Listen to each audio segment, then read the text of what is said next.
Today we're going to talk about the 5-day conversion plan for online leads. And this is going to be a twofold class because if you are running a team, I'm going to drop some insight on how we're running our CRMs these days that I think all of you should be doing if you're running a team or if you're running leads with more than one person on it. We've done it. It was suggestions that I got from John Cheplack at one of the last coaching calls that I did with him, and it's helped out a lot. So if you guys are ever on any of those coaching calls, you may have heard some of this stuff, but I'm going to incorporate that for teams. The other thing we're going to talk about is just making sure you're using follow-up and following up enough. I find that as a guy that runs a team, we've done a little over 200 deals this year so far. Our biggest issue is agent follow-up. Most agents just fail miserably on how many times they're supposed to be following up with leads. What we're going to talk today is making sure we create a system, because for follow-up, again, that's the biggest issue. We're going to talk about how important speed to lead is, which everybody says, oh, I get it. I want y'all to really understand and really get it after this call. And then automating some things without losing our authenticity, because the reality is there's probably no way that you guys are going to actually do all of the touches that you have to do. So some automation is necessary, but you got to make sure that we're keeping it authentic still. So remember, coaching insight, follow-up is not persistence, it's professionalism. So many agents think, oh man, I don't want to bug this person so much. Oh man, I'm being a bother. That is never the case in the world of internet leads, right? It is professional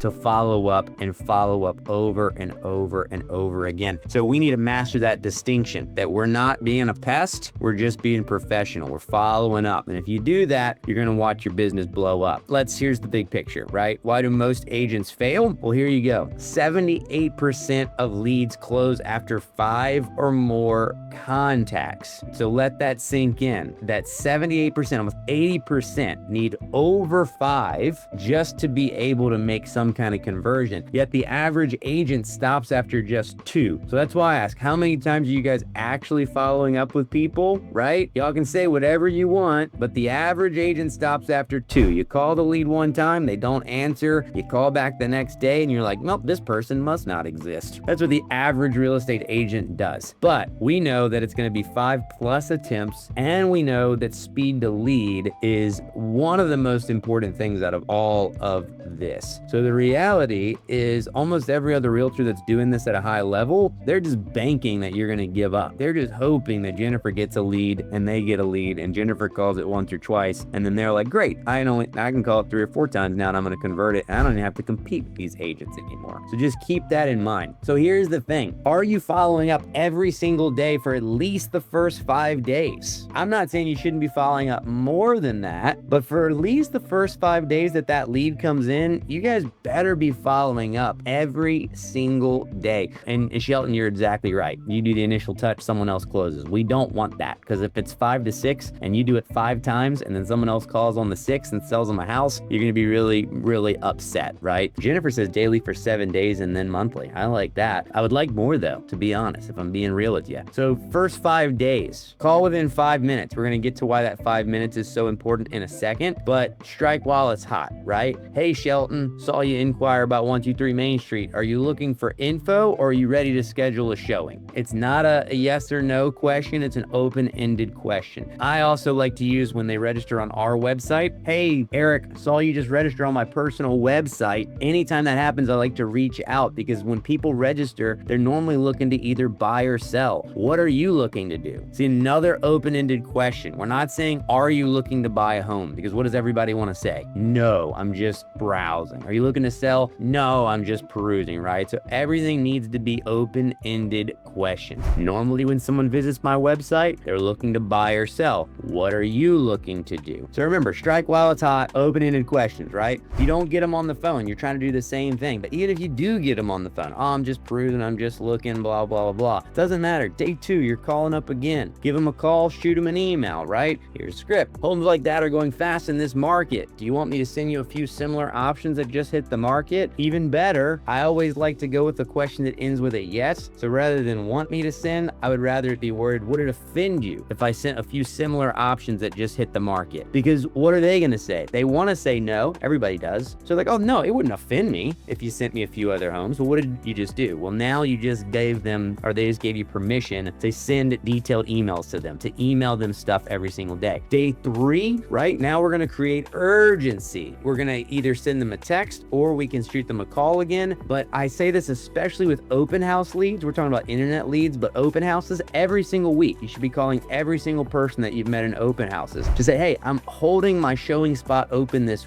weekend. I've already got some stuff filled, but do you want me to pencil you in before I fill it up? Hey, I'm holding a slot from 2 to 4 open on Saturday and 10 to 12 open on Sunday right this second. They haven't gotten booked. Do you want me to pencil you in before it fills up, right? You create urgency. I'm going to be essentially out of time at some point. People book me up, but I want to let you know that I'm available for you. By day 4, right, we see that we've sent them some texts, we've sent them some emails, we've called them a few times. If we haven't had the conversation and we're trying to have a variation of these conversations throughout that point, day 4 recommends even a social touch. So if we can find these people on social media, don't be a weirdo, but depending on what happens with the conversation, I don't think it's that odd to go and friend request somebody on Facebook. In the world we live in today, do you want to be meeting strangers at houses, especially if you're a woman? A lot of times you want to know who these people are. What are they looking for? Where are they from? Feel free to connect with them on Instagram or a Facebook and make some kind of social connection so that they can see you're a real person too. And then by day 5, now you're coming back. Again, maybe they haven't converted yet. Remember, maybe within that first 4 days, you've got them on some showings, you've got them on some good stuff, and you don't need to do this. But day 5, you got that pattern interrupt where you're essentially asking for permission at that point. You know, hey,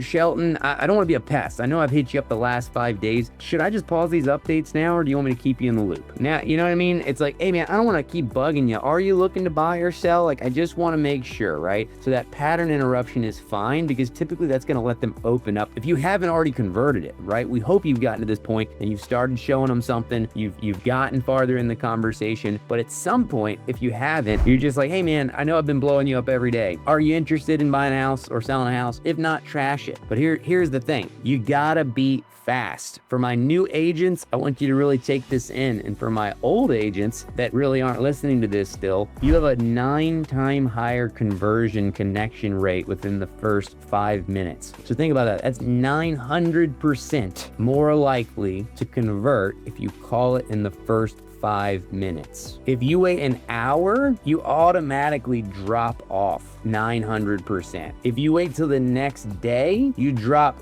2,000%. So you are 20 times less likely to get them on the phone the next day. So if you're that agent that's on appointments when their leads are coming in and they're like, I'm gonna hit this tomorrow. Or like sometimes I've heard agents like, well, my prospecting days are Monday, Wednesday, and Friday. And rather than jump off a cliff, I just think like, oh my God, this person is never gonna sell a house, right? So you have to call it within 5 minutes. You don't get to choose when your prospecting time is on new leads. You can choose your prospecting time on follow-ups each day, but on new leads, you gotta get there within 5 minutes, right? The other thing you wanna keep in mind is double dialing, and I would also like to just include triple dialing, the triple tap in here. So if you keep this in mind, when you make a phone call, most times people ignore your number nowadays because they think it's junk. But if you hang up and you dial it back immediately, rather than leaving a voicemail or a text message, then what will likely happen is they'll say, oh, this is a real person, I should answer. If they don't, then you can leave a voicemail if you want to leave a voicemail or shoot a text. But I will also throw in, you may sometimes want to think about a triple dial. And the reason I say a triple dial is because so many people nowadays keeps their phones on do not disturb. So I say a triple dial if you dial and it goes straight to voicemail. Then you know call 1 didn't even ring. So then you likely want to hit the double dial just so that the phone rings. If they don't answer it on that double dial, then you hit the triple dial. I say double dial unless it goes straight to voicemail on call 1,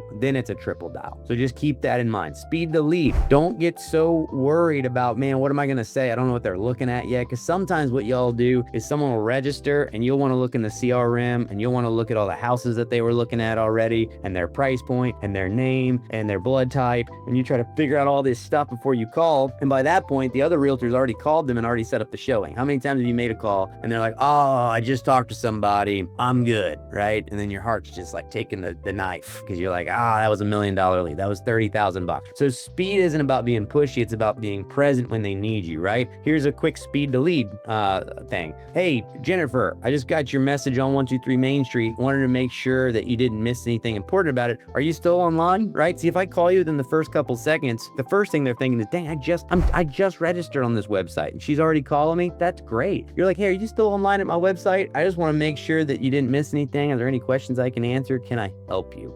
All right, automation. Personalization beats automation. So this is where you start mixing and matching some stuff. And this is where we're gonna get to the CRM basis, right? So we use templates within our CRM. We have Ylopo, which uses an AI chatbot that's automatically gonna send text to people as they register at our website. It's gonna have full conversations, but it's up to our agents to come in and take over those conversations because it's still a chatbot. And we wanna make sure that when we get a priority alert that someone's talking to our chatbot, that we can then take it over and convert it, right? We also have action plans. So after we've put in X amount of contacts, we can throw somebody on an action plan and they're still gonna get emails and texts and everything from us. So if we can't get somebody after the amount of touches, then we can drop that in. But the reality is we still need that personal connection. We still need the personal calls. We cannot depend on AI and we cannot depend on automated text and emails to do the stuff for us. So we've gotta make sure we personalize, right? Make sure you're using people's name. We talk about this at Roleplay a lot. People just feel good when you use their name. I mean, it seems like a simple thing, but legitimately, if I call and I'm like, oh man, Carla, really appreciate you picking up the phone today. Oh man, I've been trying to get a hold of you for a while. Hey,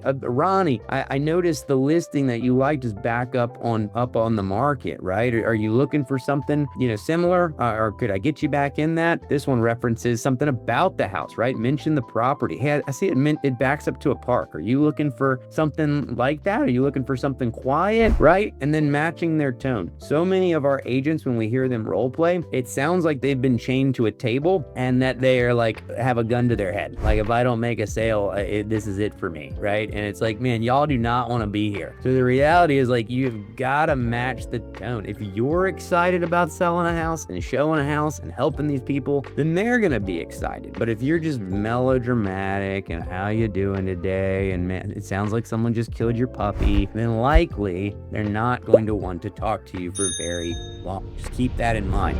Thank you so much for tuning in to one of our weekly training calls. Obviously, you caught the recorded session, but if you're interested in catching any of our live sessions that we do them typically on Mondays. I'm going to put the link below. So if you want to join any of our trainings live so that you can participate, so you can comment, ask questions, feel free to come.